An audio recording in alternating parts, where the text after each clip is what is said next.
Assalamu alaikum. Remember 3 principles of good relationships. First one, patience. We are all work in progress. Innallah ma'as sabirin. ধৈর্য is very important. আপনার ভেতর থেকে সুনামির মতো শক্তি সৃষ্টি করে এবং এই ধৈর্যই সম্পর্কগুলোকে টিকিয়ে রাখে, সুন্দর করে। The second principle, very important, maturity.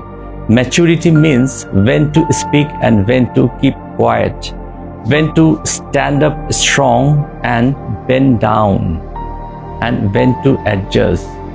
তবে এই ঝুঁকে যাওয়ার ক্ষেত্রেও হিন্দিতে একটা কথা আছে, झुकने से अगर रिश्ते सुधर जाते हैं तो झुक जाओ, झुकने से अगर रिश्ते सुधर जाते हैं तो झुक जाओ, मगर आपको ही बार बार झुकना पड़े तो रुक जाओ। And the last but not the list সেটা হচ্ছে not hearing but listening.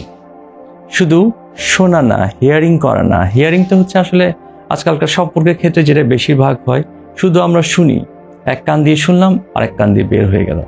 Hearing না, লিসেনিং।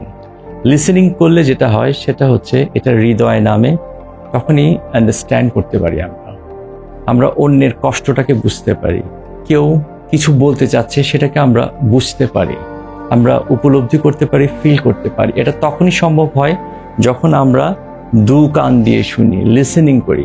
দু কান বুঝলেন তো? মানে যখন একটা কান এবং আরেকটা কান, দুটা কান একসাথে হলে কি হয়? হার্টের চিহ্ন।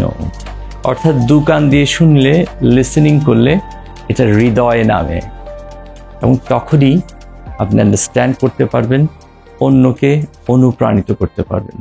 Thank you.